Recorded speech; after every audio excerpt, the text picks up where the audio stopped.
terme. C'est comme ça que le Saint-Esprit me donne à moi. Une femme est cocotini. Et cocotini, ça veut dire plus âgée. Jésus peut te dire, prends celle-là. S'il te dit, si c'est Jésus, tu as intérêt à prendre. Vous savez pourquoi? Vous savez pourquoi? Lui regarde le cœur. Dernièrement, mon petit frère nous a amené une belle femme métisse qu'il a ramenée du Congo. Quand je l'ai vu, j'ai dit, mon petit frère, mais non, est-ce que tu as consulté les maîtres? Oh non, j'ai dit, mais c'est une erreur. Oui, j'ai vu la femme, elle est belle. Mais c'est une Jézabel. Jézabel était belle. Mais elle a créé de sérieux ennuis à son mari. Jézabel a attiré des malédictions à Akab. Ce sont des Élie Mangano. Oh non, elle est sortie Miss Belgique. Quelle Miss Belgique? Est-ce qu'elle a le Saint-Esprit? C'est ça la question. Est-ce qu'elle a le Saint-Esprit? Oh non, elle a étudié aux États-Unis. Elle travaille à la présidence. La question est, est-ce qu'elle a le Saint-Esprit? C'est ce qui préoccupe Jésus-Christ. Alléluia. Amen. La femme n'a pas fait 6 mois. Elle a été travaillée par les femmes d'ici, les femmes européennes. Elle a fui la maison familiale. Alors mon petit frère est entré dans une dépression. J'ai dit, petit, tu vois? Allez chez les maîtres. Yazana Bango est belé. Toutes les femmes sont dans la main de Jésus-Christ. D'abord, c'est lui qui les a créées. Il contrôle leur cœur. Les Belges ont eu une reine ici qui va régner tôt ou tard.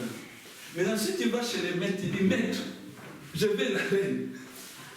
Jésus va travailler son cœur. Alléluia.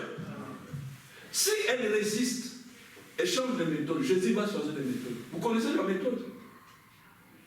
Note. 46 songes. À mon elle va dire oui. Il faut connaître Jésus-Christ. Alléluia. Amen.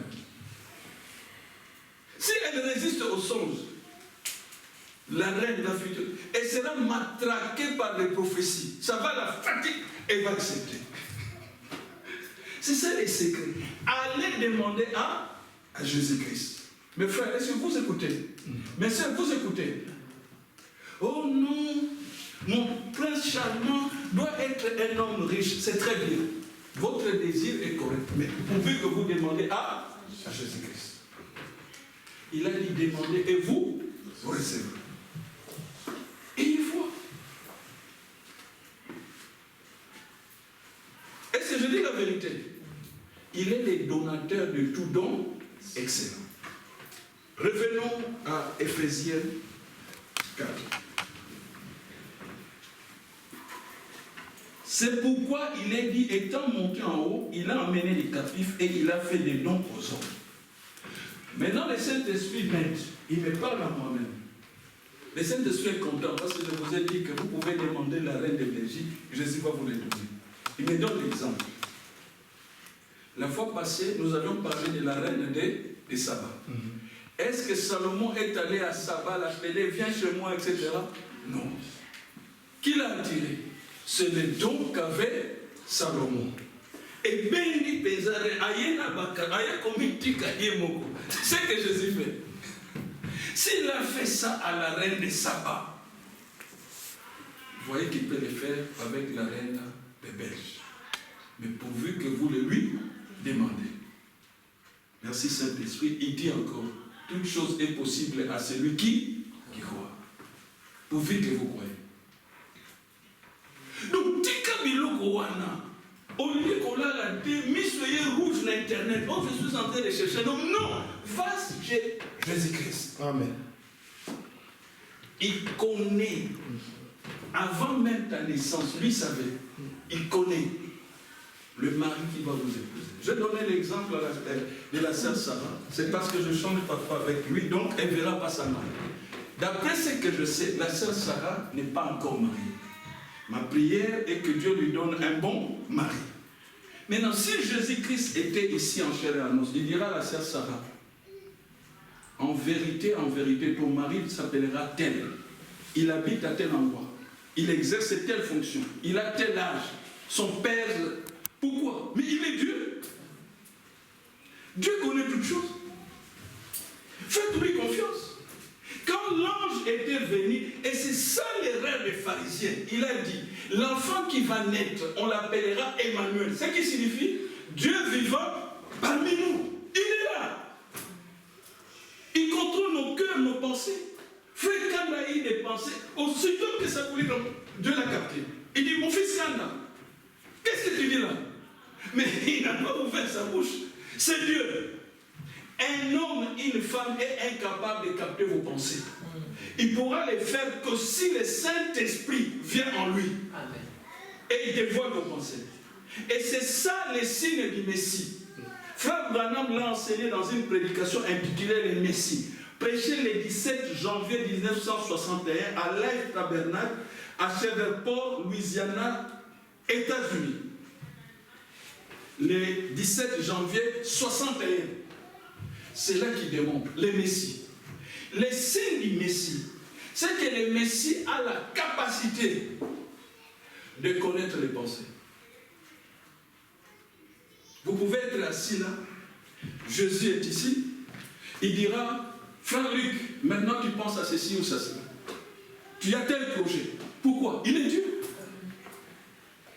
Maintenant, si vous doutez, David, il profite de sa situation. En tant que roi, il voit une femme en train de se laver.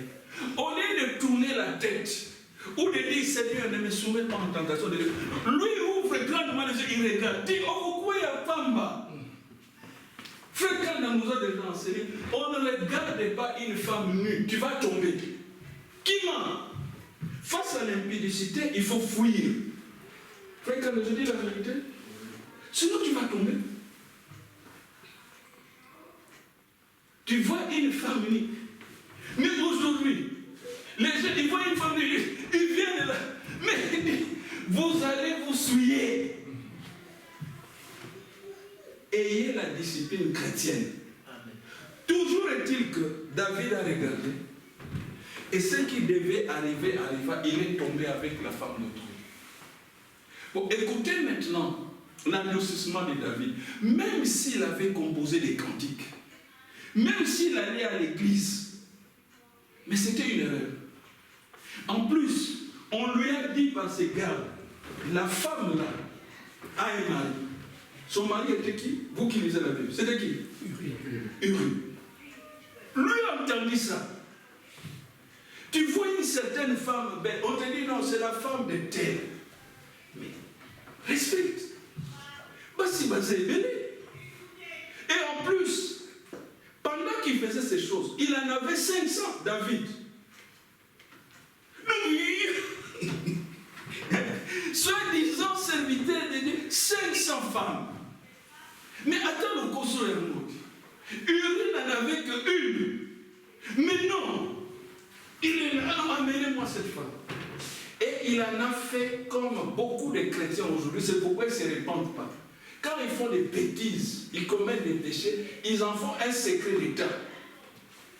Parfois même ils girent. Tu ne peux pas en parler à personne, ni à ton père, ni même à frère Jean-Claude, ni à l'Assemblée. L'Assemblée.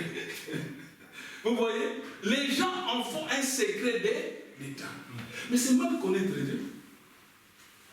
Quand David prenait cette femme, il enlevait ses habits, Dieu était là, il regardait la scène. Tout ce qu'il a fait avec la femme, la Bible dit, le Seigneur que nous servons, il ne sommeille ni ne dort. J'avais un ami, quand il voulait tromper sa femme, il disait, je ne voulais pas faire du mal à ma femme. Alors il allait très loin avec des femmes prostituées. Il commettait des bêtises, et puis il revenait avec des cadeaux vers sa femme, il disait, elle ne verra que du feu. Mais c'est mal connaître Dieu. Oui, ta femme est aveugle, mais Dieu n'est pas aveugle. Faire ce genre de choses, c'est comme chercher à cacher le soleil avec la main. Comment tu peux cacher le soleil? Non. 24 heures sur 24, nos vies sont surveillées. David a enlevé son pantalon, le pyjama, Dieu regardait, il dit, mais c'est petit. Mais quelle erreur! Il a passé du temps avec cette femme. Dieu regardait. Non pas seulement Dieu regardait, il appelle les Saint-Esprit, il dit, mais viens voir mon serviteur David, qu'est-ce qu'il me fait là? Les Saint-Esprit regardent, mais c'est pas vrai. Les Saint-Esprit demandent, mais c'est l'homme qui chante, mais moi c'est lui. Vous voyez? Les Saint-Esprit disent, on va appeler aussi les anges. Les anges sont venus. Mais David ne les voyait pas. C'est comme quand je prêche ici. Les anges sont ici, mais vous ne les voyez pas. Il y aura non, tout ça, je vais me cacher dans un hôtel. Quel hôtel? Les yeux de l'Éternel sont partout. Amen. Maintenant, si vous vous cachez dans un hôtel, il ne voit pas. Dites-moi, comment il va juger les péchés d'infidélité, d'adultère? Comment il va les juger? Dieu détient des preuves. C'est-à-dire, si, comme maman Henriette, paix à son âme, vous quittez cette terre des hommes, Dieu va vous montrer les films de votre vie. Toutes vos aventures, vos conquêtes. Quand vous vous déshabillez, vous verrez ça à l'écran et Dieu sera là en train de vous regarder. Vous lui devez des explications. Une seule question, pourquoi vous avez fait ça? Et pourtant vous écoutez la parole. Qu'est-ce que Dieu n'a pas fait pour nous sauver? Par exemple, David, Dieu va lui dire, explique-moi un peu. Tu en avais déjà 500. Même si on est gourmand, je ne sais pas comment. Uri n'en a qu'une, mais au bout de lui. Et puis, tu en fais un secret d'État. Quand tu fais des secrets d'État, c'est le diable qui te pousse à ça. Parce que le diable est fort, quand tu les caches dans ta vie, alors il va te dominer. Parce que lui opère dans les ténèbres. Les diables, on ne les cache pas, il faut les dévoiler. Si par exemple vous êtes un jeune homme, vous n'arrivez pas à vous débarrasser de l'impudicité, de la fornication. Mais nous avons un pasteur, il a été placé ici, allez lui dire, il ne va pas vous condamner. Dieu ne nous a pas envoyés pour vous condamner. Parlez-en au pasteur. Il va vous conseiller, il va prier et il va chasser cet esprit-là. Et vous, vous serez transformés. Si vous gardez le diable, le péché dominera sur vous. Mais si vous venez vous confesser vos péchés, nous allons invoquer le sang de Jésus-Christ. Jésus va vous les pardonner. Et vous deviendrez blanc, plus blanc que la neige. Est-ce que vous le croyez? Amen. C'est de ça qu'il s'agit.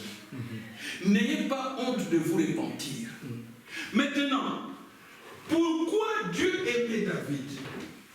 Lorsque Dieu va lui envoyer Nathan, un prophète, pas un pasteur, pas un évangile, un prophète, Dieu ne fait rien sans avoir, Amos 4, je crois 6, sans avoir révélé son secret à ses serviteurs, le prophète. Il lui a envoyé le prophète. Le prophète est venu, que Dieu bénisse Nathan, parce que s'il avait affronté David directement, il était un guerrier redoutable. Il faut voir la manière de parler à un roi. Alors il est venu, il lui a raconté un récit. Que dans un village, quelqu'un avait des brebis, etc. Une seule brebis, l'autre en avait. David suivait attentivement. Parce que les gens aiment ça. Quand vous leur parlez, pourvu que vous ne parlez pas de leur vie, parlez de la vie des autres. Mais si vous touchez, vous commencez à toucher ma vie privée. Donc, ma copine, ma carotte, ma papaye, tu veux que... Attention. Donc, Nathan lui a relaté le récit. Et qu'est-ce que David a fait? David a reconnu les faits. David s'est repenti devant Dieu. Et alors la colère de Dieu s'est arrêtée. La repentance arrête automatiquement la colère de Dieu. Lorsque les Ninivites se sont repentis, la colère de Dieu s'est arrêtée. Aujourd'hui encore, ces péchés-là que vous cachez, Ça fait des années. Donc, yo est comment secret d'État. Au cours de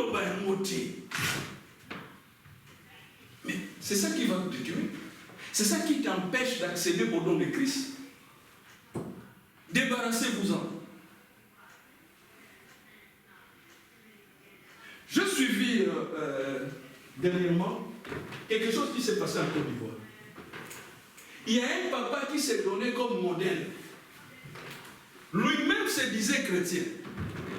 Mais ce papa-là trichait à l'égard de sa femme. Dieu ne lui avait donné qu'un fils unique. Maintenant, comme sa femme était avancée en âge, le papa s'est dit non, je dois m'obtenir ce que lui appelait une sécurité, ce qui est en réalité une infidélité. Il est allé séduire une jeune fille. Comme ce papa-là travaille, il a beaucoup d'argent, alors la jeune fille était gâtée. Dieu regarde et dit, ah bon, donc c'est comme ça. Ça va, on va voir. Maintenant, Dieu qui est le maître des temps et des circonstances, crée une circonstance. Il fait rencontrer le fils unique avec la jeune fille là. Et Dieu travaille les cœurs du garçon. Un amour inouï à l'égard de la fille. Chemin faisant, la fille disait, bon, nous vivons quand même ensemble, nous cheminons ensemble, ça fait quand même plus de 6 mois. Il faudra que tu me montres les parents, c'est-à-dire qu'on leur annonce nos fiançailles. Les jeunes hommes disent, mais je n'attendais que cela. Alors il amène à la maison. Il informe d'abord les parents, les papas disent, mais il n'y a aucun problème. D'ailleurs, ça a toujours été mon souhait, que tu puisses te marier. Donc, amène ta fiancée. On a préparé, etc. Dès que le jeune homme est entré avec la jeune fille, le papa a piqué une colère. Non, non, pas celle-là. Elle ne peut pas mettre ses pieds dans ma maison. Oh, le jeune homme était à mais papa, tu m'avais dit que non, je ne peux rien entendre. Et puis, il n'y aura pas de mariage, ni maintenant, même jusqu'au retour de Jésus-Christ, pas de mariage. Oh, les jeunes hommes me disent, mais papa, c'est quoi ça? Or, le papa a reconnu la fille, c'est-à-dire sa copine. Vous voyez? Quand vous faites des bêtises, Jésus sait comment vous rattraper. Parfois, il vous laisse partir là, il te laisse. Mais il sait il va t'attraper au tournant. Alors, les jeunes hommes disent à papa, mais papa, explique-moi, qu'est-ce que cette fille a fait? Non! Il dit, ni aujourd'hui, ni demain, ni jusqu'au retour de Jésus-Christ, il n'y aura pas de mariage avec cette fille. Et les jeunes hommes disent, mais papa, je ne comprends pas. Moi, je l'aime. Non, il n'y a pas d'amour. Je dis seulement, elle ne mettra pas de pied dans la maison. Et puis toi, tu ne peux pas l'épouser. Mais quel est pourquoi et quelle cause? Le papa avait honte de dire, mais c'est la fille qui sortait avec lui. Vous voyez? Alors, quand l'enfant essayait de revenir vers papa, mais papa, je t'ai dit cette histoire de fiancé, je ne veux plus en entendre parler. J'ai dit, je suis ton père. Alors, vous savez, les Africains, quand tu insistes, il lui a balancé un proverbe. Dit, toi, tu es un enfant, sorti des mers, tu veux me montrer le fleuve. Alors que c'est moi qui ai vu le fleuve le premier. Oh, mais l'enfant dit, mais quelle est cette histoire de voir le fleuve le premier? Qu'est-ce que tu veux dire par là? Les fameux problèmes de la repentance. Au lieu de dire que non, tu ne vas pas épouser cette fille, parce que moi, ton père, je suis sorti avec lui. Avec elle, pardon. Il ne voulait pas voir. Et ce genre de cas, on les trouve fréquemment à l'église. Les gens qui ne veulent pas avouer leurs péchés. Mais on doit toujours reconnaître qu'ils sont dans les messages. Ils ont fait 30 ans dans les messages. Mais 30 ans dans les mensonges. 30 ans dans la résistance. Vous résistez au Saint-Esprit.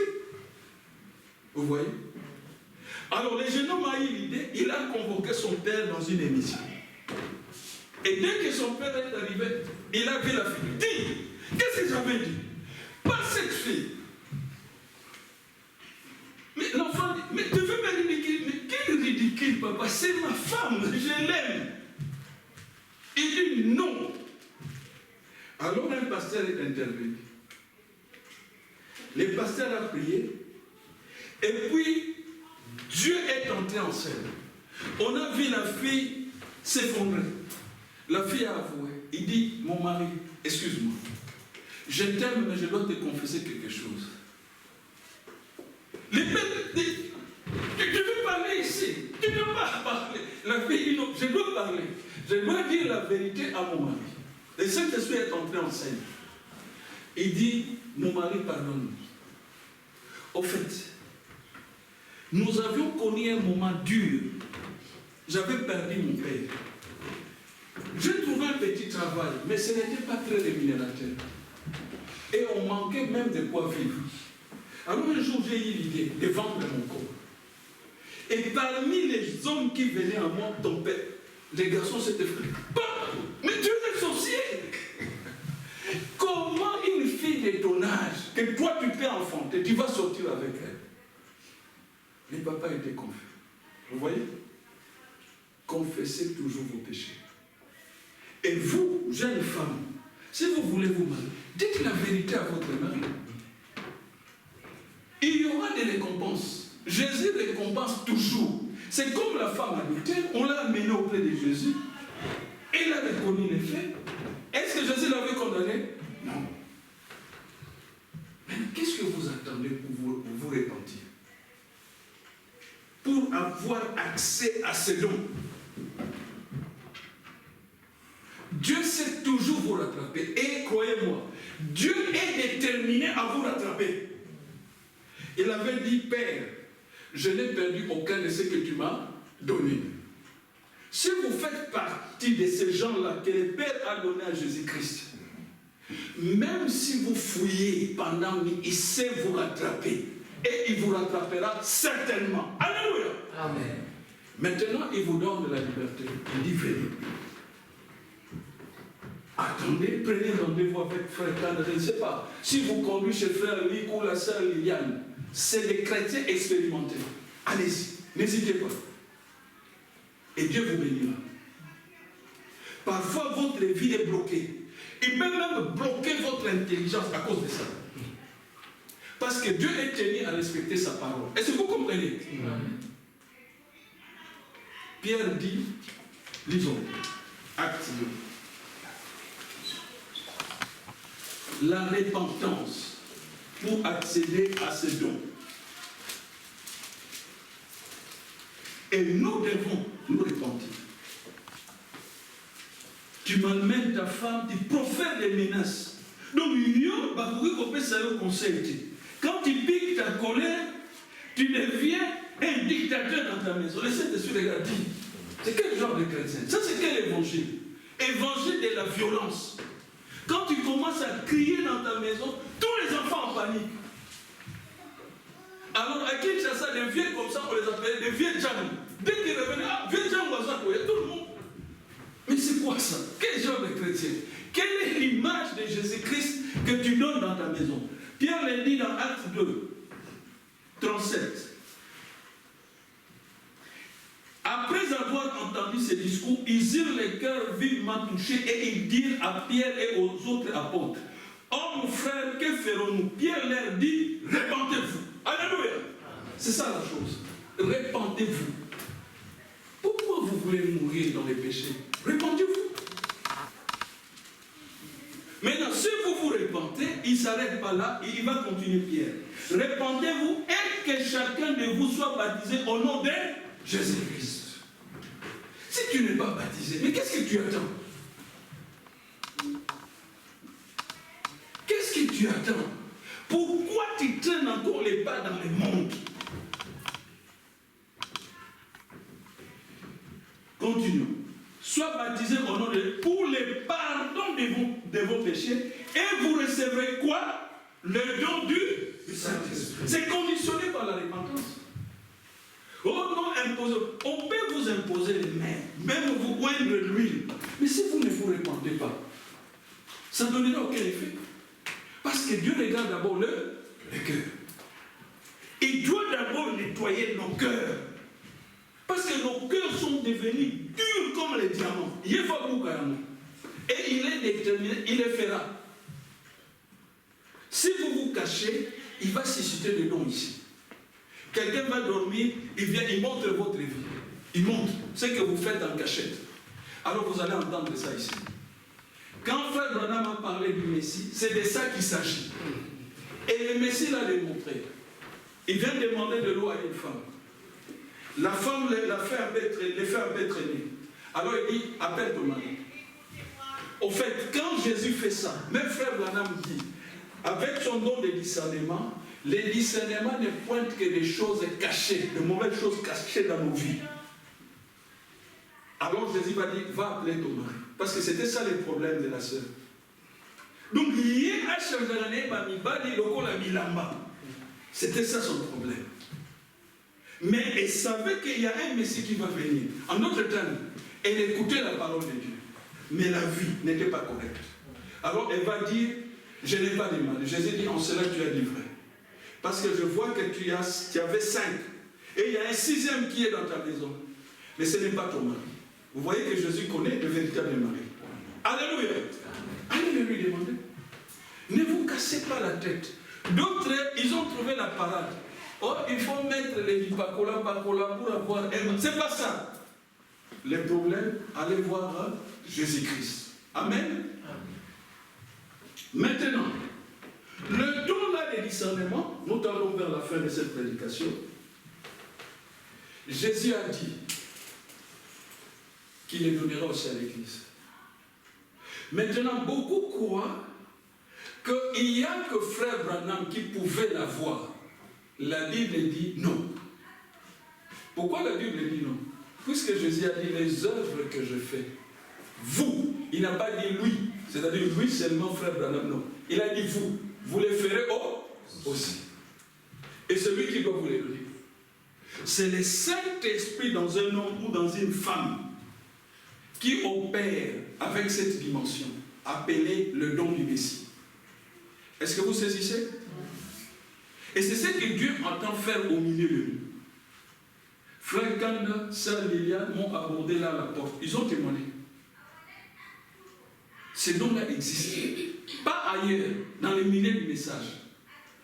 Tout comme ailleurs aussi. Puisque Dieu ne fait point exception des personnes. Et quand ma femme m'a vu, c'était hier, écouter la vidéo, elle m'a dit, mais tu suis ces histoires? Oui, nous les suivons. Nous devons les traquer. Saint Liliane qui est là m'a envoyé, je ne peux pas citer le nom de ce prophète, mais il connaît. Dieu a suscité un prophète au Congo. C'est un véritable prophète. Un véritable. Maintenant, la question est, est-ce qu'il va opérer comme Frère Branham? La réponse est claire, non. Il n'y aura pas de Frère Branham. Frère Branham est mort, son ministère s'est arrêté là. Il n'y aura pas une reproduction de son ministère. Mais maintenant, est-ce qu'il s'est endormi avec le ministère de discernement? Non, puisque le Saint-Esprit est là.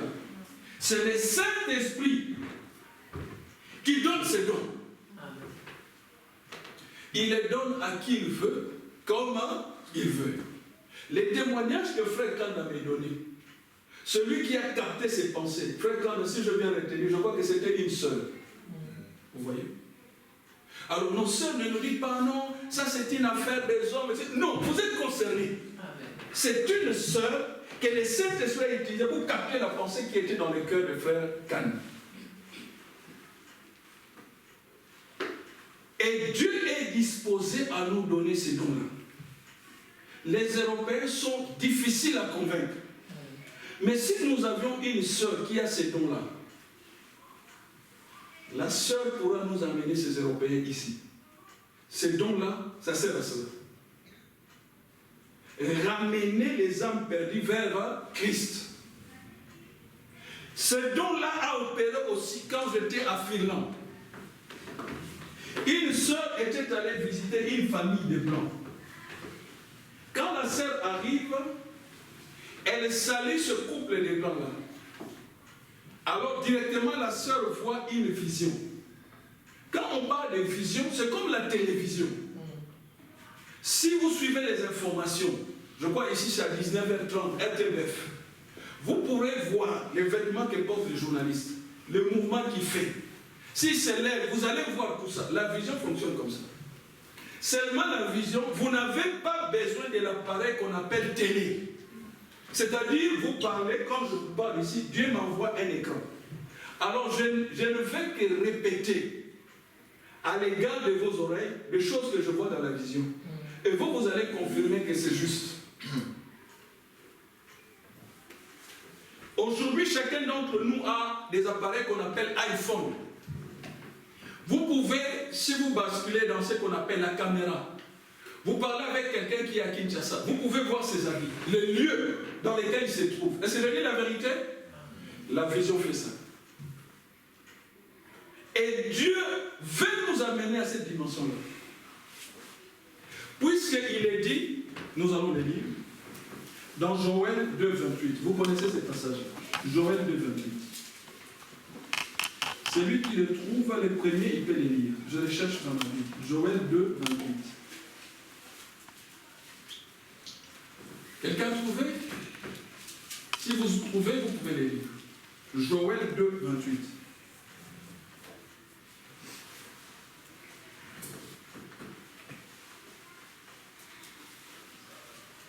Si vous trouvez, lisez, s'il vous plaît. On termine par là.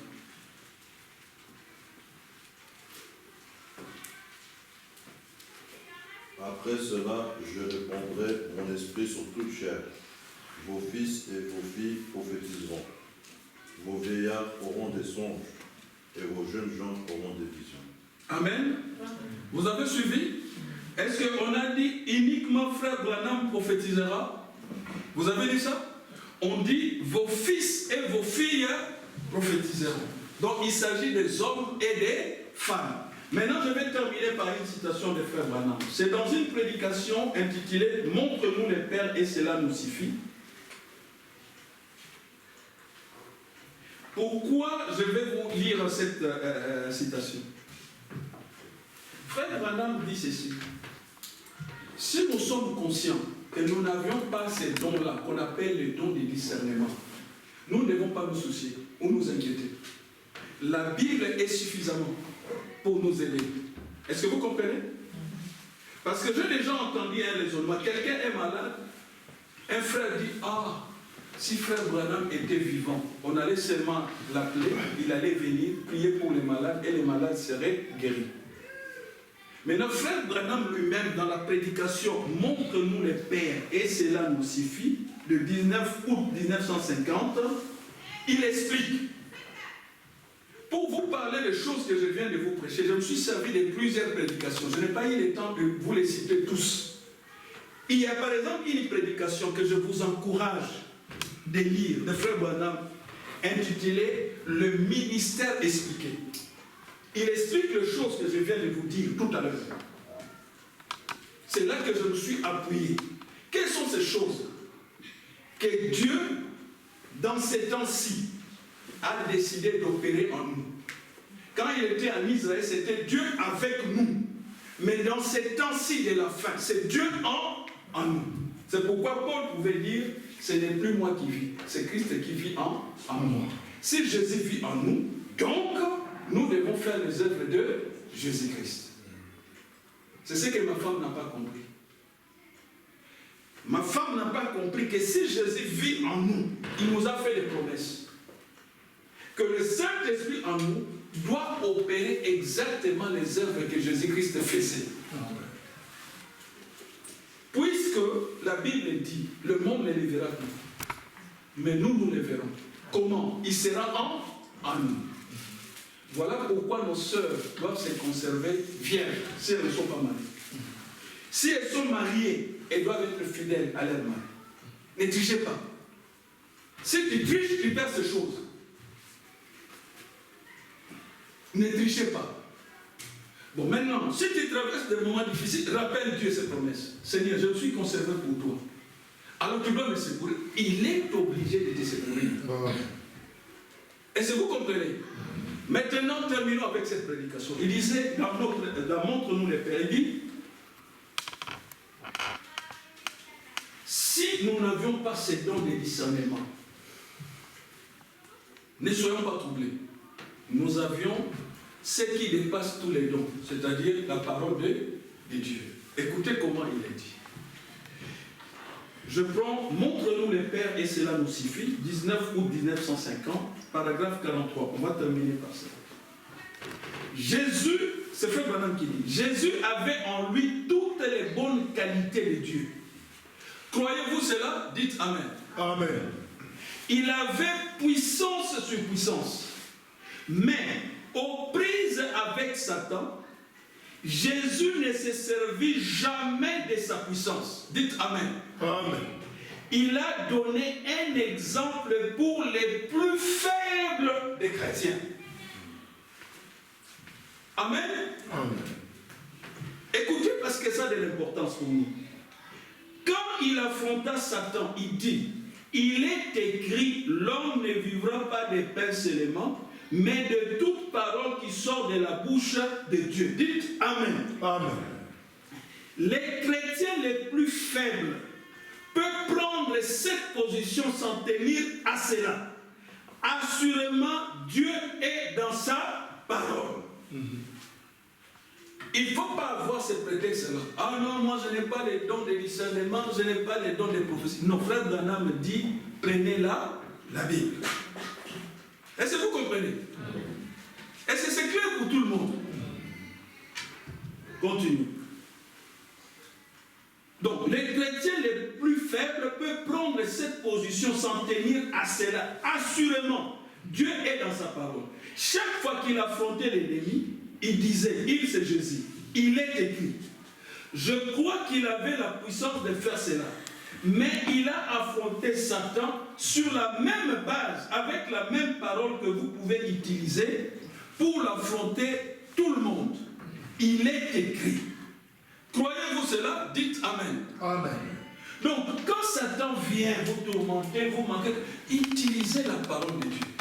N'attendez pas que Christ vous donne d'abord les dons de discernement, les dons si c'est de puissance, des guérisons. Non, Frère Branham me dit, en entendant de recevoir ces choses, utilisez simplement la parole. Prenez la parole avec foi. Parce que la parole est infaillible. Alléluia. Amen. Terminons cette situation. Croyez-vous cela? Eh bien, il est écrit, tout ce que vous demanderez en priant, croyez que vous l'avez reçu. Observez l'ordre de la parole. Croyez maintenant, au présent, que vous l'avez reçu et vous le verrez s'accomplir. Dites Amen. Amen. Continuons pour terminer. Cela vous sera donné plus tard. Mais maintenant, croyez cela. Avant d'avoir une récolte, vous devez planter la sémence. Arrosez cela. Croyez cela. Ne le déterrez pas. Chaque matin pour voir si chaque fois que vous déterrez cela, vous retardez cela davantage. Cela ne croîtra jamais si vous continuez à la déterrer. Amen. Amen. Je crois que vous êtes fatigués. Pour aujourd'hui, on doit s'arrêter là. Je crois que vous avez tiré quelque chose de cette prédication. Jésus-Christ est déterminé à opérer en nous. Amen. Les œuvres qu'il faisait, il les fera encore avec nous. Pour qu'il les fasse, nous devons avoir des cœurs purs. Nous devons nous repentir. Nous devons confesser nos péchés. Nous devons nous aimer les uns les autres. Nous devons marcher dans ce monde comme Jésus-Christ a marché. Alors, ces choses nous seront données. Amen. Amen. Homme comme femme, il est disposé à nous les donner. Que Dieu vous bénisse. Amen. Nous allons prier.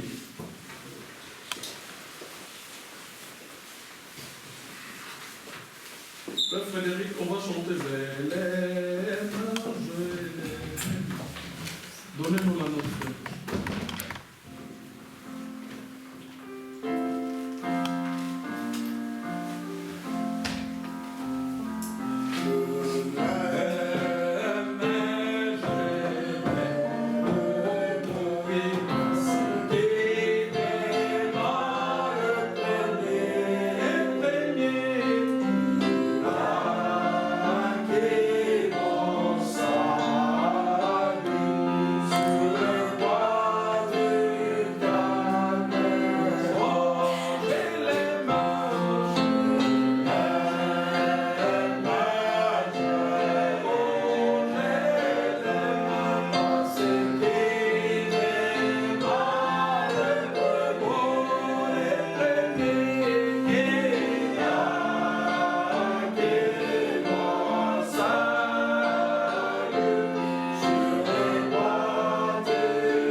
demandons à être comme Jésus. Prêcher comme Jésus, marcher comme Jésus, aimer comme Jésus, prier comme Jésus. Nous voulons être comme Jésus. Et Jésus les veut. Voilà pourquoi il nous a donné ces messages. Les œuvres qu'il faisait, il veut les faire en nous, avec nous. Maintenant, avec nos têtes inclinées, nous laissons un petit moment. Je vois que le Saint-Esprit insiste sur la repentance. Sans doute, il doit y avoir certains parmi nous, comme moi-même, qui doivent se repentir. Nous laissons librement ces moments. Ne regardez pas votre voisin, ne vous préoccupez pas de votre voisin, mais regardez à la croix. La Bible dit, si nous disons que nous n'avions pas de péché, nous faisons de notre Dieu un menteur. Parce que lui a regardé ici sur terre, il n'a pas trouvé quelqu'un de saint. Il a trouvé que nous tous, nous étions faillibles, nous étions des pécheurs. Alors profitons de ces moments de recueillement, ces moments de méditation, pour prier et lui demander pardon, pour nous repentir de tous les mal que nous lui avons fait et que le Saint-Esprit est en train de nous révéler à nous-mêmes. Prenons ces petits moments de prière, que chacun prie, au nom de Jésus-Christ. Seigneur Jésus-Christ, j'incline ma tête devant toi, Seigneur, reconnaissant que je ne suis qu'un pauvre pécheur. Je ne suis pas meilleur que mes frères et sœurs, Seigneur. Alors, en ce dimanche, Seigneur, après avoir prêché ta parole et entendu ce que le Saint-Esprit nous a dit, j'incline ma tête devant toi. Et je te demande, Seigneur, d'avoir pitié de moi, Seigneur, de me purifier de tous mes péchés, de toutes mes iniquités. Car, Seigneur, sans ton sang précieux, je serais perdu. Mais merci, parce que ton sang précieux me lave, me purifie de tous mes péchés, de toutes mes iniquités, de tous mes moments de colère, Seigneur Jésus-Christ. Oh, de mes paroles, Seigneur, insensées que je prononçais, Seigneur, d'aide me pardonner. Mon comportement qui n'a pas plu, qui ne t'a pas plu, Seigneur, ou qui n'a pas plu à tes enfants, Seigneur, d'aide me pardonner. Oh, j'implore ta grâce, Seigneur Jésus-Christ. Toi, l'agneau de Dieu qui ôte les péchés, ôte mes péchés, Seigneur Jésus-Christ, et rends-moi pur devant toi. Comme l'argile entre les mains des potiers, je m'abandonne à toi, Seigneur Jésus-Christ. Façonne-moi à la stature de Jésus-Christ, à la stature d'un homme parfait, pour que je puisse prêcher ta parole, manifester tes œuvres, les œuvres que tu as promis. Tu avais dit les œuvres que tu faisais, nous les ferons aussi pour ta gloire. Oh Seigneur Jésus-Christ, préserve-moi de ce monde pourri, Seigneur, de ce monde des péchés. Garde ma foi, Seigneur Jésus-Christ. Garde mes bien-aimés frères et sœurs. Que tu les laves, que tu nous purifies, Seigneur, par ton sang précieux versé à Golgotha. Et que le Saint-Esprit inonde nos esprits, Seigneur. Que le Saint-Esprit brûle en nous, afin que nous puissions produire le fruit du Saint-Esprit et les œuvres que toi tu faisais, notre Seigneur, quand tu étais sur terre. À toi l'honneur, la gloire et la louange. C'est au nom de Jésus-Christ que j'ai ainsi prié et demandé. Amen. Amen. Maintenant, toujours avec nos têtes inclinées, s'il y a quelqu'un parmi nous qui a un besoin quelconque, je vous demande simplement de lever la main. Et le Seigneur qui sonde nos cœurs, qui sonde nos reins, qui lit dans nos pensées, connaîtra vos besoins et il vous l'accordera si vous avez la foi et si nous le lui demandons. Levez les mains là où vous êtes et Frère Kanda va prier pour nous, va demander au Seigneur qu'il nous accorde ce que nous, chacun d'entre nous lui demande, au nom de Jésus-Christ.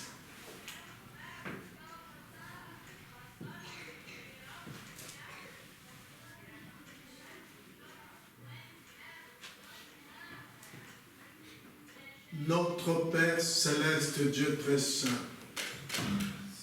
nos yeux, nos cœurs sont tournés vers toi. Amen. Le Dieu tout-puissant, le Dieu des impossibilités, Dieu de grâce, Dieu de bonté, Dieu d'amour.